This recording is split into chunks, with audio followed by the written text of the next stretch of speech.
Assalamualaikum warahmatullahi wabarakatuh. Hai, kembali lagi bersama Ibu Nadia. Hari ini kita akan belajar tema 8, Raja Muda Karana. Di bagian subtema 2, Aku Anak Mandiri, pembelajaran 3. Mari adik-adik kita belajar dengan penuh semangat.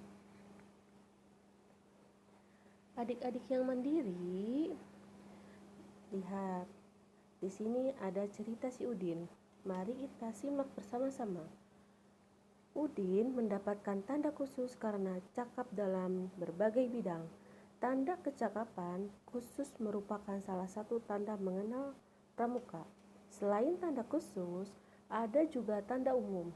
Tanda umum digunakan oleh seluruh anggota pramuka. Tanda umum diantaranya tanda tutup kepala dan tanda pelantikan. Ada juga setengah leher, tanda harian, tanda WOSM, atau tanda pramuka sedunia. Lihat adik-adik, betapa mandirinya Udin bisa membersihkan tempat tidur, menjahit, menyiram tanaman, serta memasak.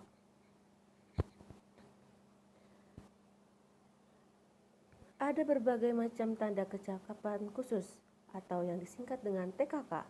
Tanda kecakapan khusus wajib 10 buah.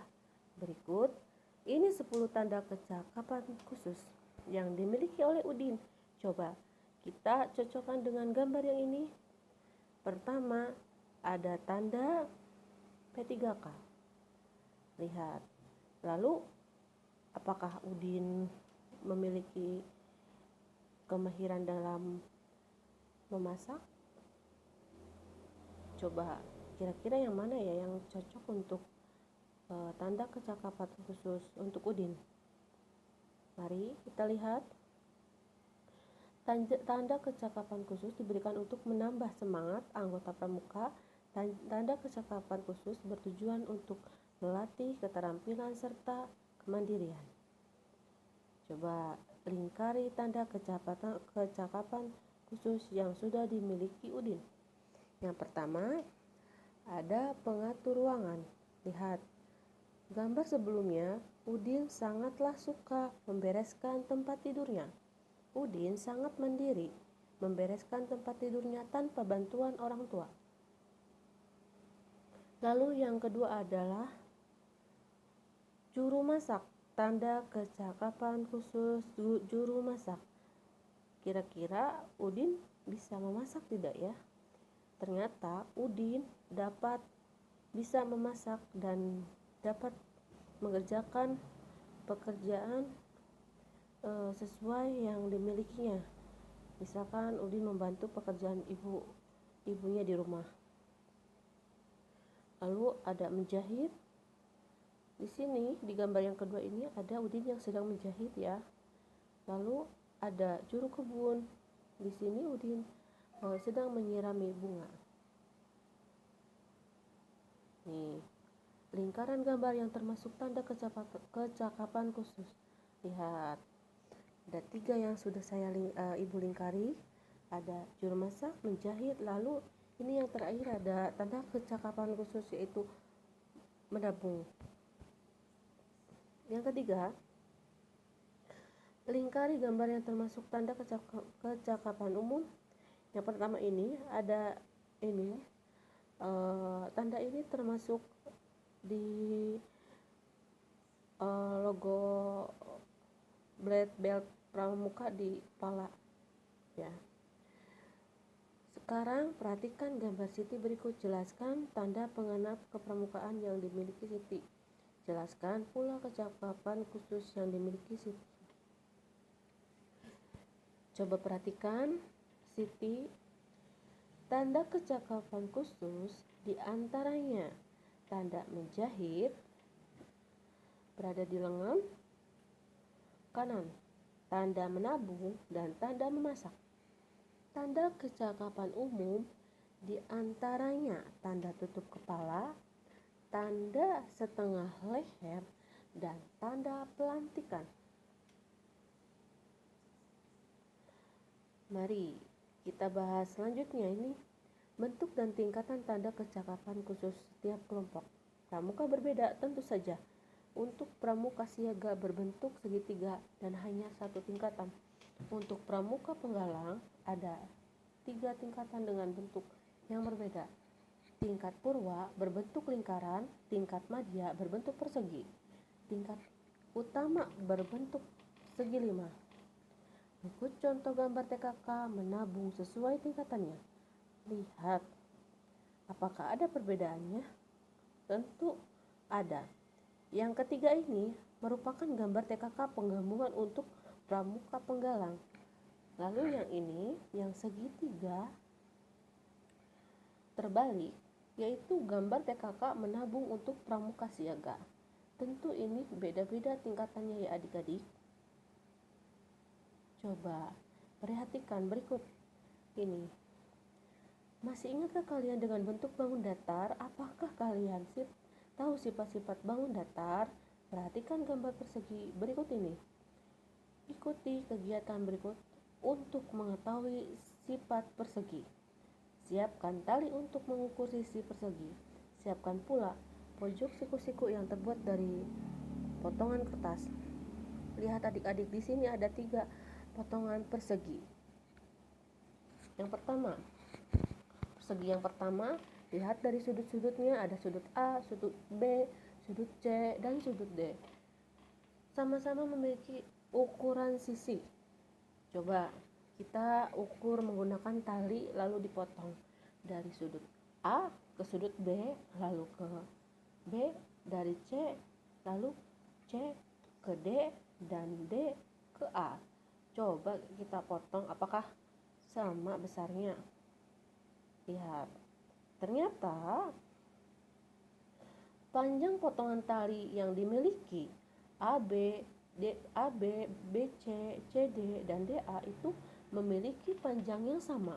Maka bisa ditulis dengan panjang sisi AB sama dengan BC sama dengan CD sama dengan DA.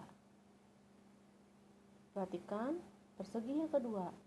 Ada A, sudut B, sudut C, sudut D. Apakah memiliki ukuran yang sama? Lihat, pojok ini menggunakan pojok siku-siku. Ingat siku-siku, yaitu besarannya adalah 90 derajat ya. Besar sudut A sama dengan sudut B sama dengan sudut C sama dengan sudut D.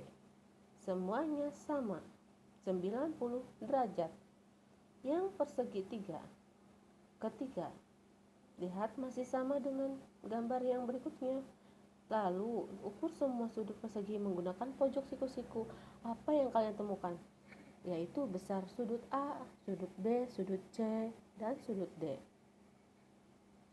Setelah mengetahui menyimak dari persegi, mari kita jawab pertanyaan-pertanyaan berikut ini. Apakah persegi merupakan bangun segi 4? Ya, persegi adalah bangun segi 4. Bagaimana ukuran panjang sisinya? Panjang sisi persegi sama panjang. Bagaimana ukuran besar sudutnya? Keempat sudut persegi sama besar. Buatlah kesimpulan dari persegi dari kegiatan tersebut. Persegi adalah bangun segi 4 dengan keempat sisi memiliki ukuran panjang yang sama dan memiliki 4 sudut dengan ukuran yang sama pula. Berikut ini contoh tanda kecakapan khusus berbentuk persegi. Tanda kecakapan khusus terdiri atas 5 bidang. Setiap bidang memiliki warna khusus. Bidang agama beserta dasar kuning. Bidang patriotisme dan seni budaya berwarna dasar merah.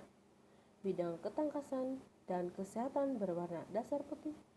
Bidang keterampilan dan teknik pembangunan berwarna dasar hijau. Bidang sosial berwarna dasar biru. Coba adik-adik, apakah masih ingat dengan tarian ini? Mari kita simak. Kemampuan menari daerah termasuk keterampilan khusus. Anggota pramuka yang dapat menarikan tari daerah dapat memperoleh tanda kecakapan khusus. Tanda kecakapan khusus menari termasuk kelompok bidang patriotisme dan bidang budaya. Mari berlatih menari agar mendapatkan tanda kecakapan khusus.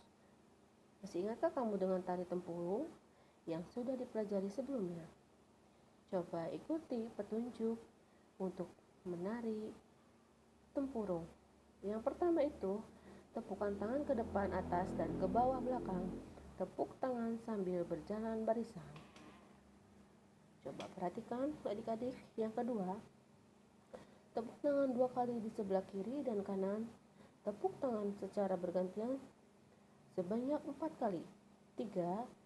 Jalan ke kiri 2 langkah dan tepukan 1 kali, lalu jalan ke kanan 2 langkah dan tepukan tangan 1 kali. Lakukan gerakan tepuk tangan sambil lompat. Yang keempat, tepukan tangan di sebelah kiri bawah, tepukan tangan di sebelah kiri bawah, kanan bawah, dan tepukan tangan di sebelah kiri atas. Tepukan tangan di sebelah kiri atas sambil mengangkat kaki kiri. Lakukan sebanyak 2 kali. 5. Jalan ke kiri 2 langkah dan tepuk tangan 1 kali, lalu jalan ke kanan 2 langkah dan tepuk 1 kali. Sambil melangkah, tengok kepala ke kiri dan ke kanan secara bergantian. Lakukan sebanyak 2 kali. Yang terakhir yaitu yang keenam adalah tepukan tangan ke depan atas dan ke belakang bawah. Tepuk tangan dilakukan sambil berjalan membentuk lingkaran, lalu dengan gerakan yang sama berjalan keluar meninggalkan tempat menari. Ya, sekian materi yang ibu sampaikan. Semoga bermanfaat dan semoga kalian sehat selalu.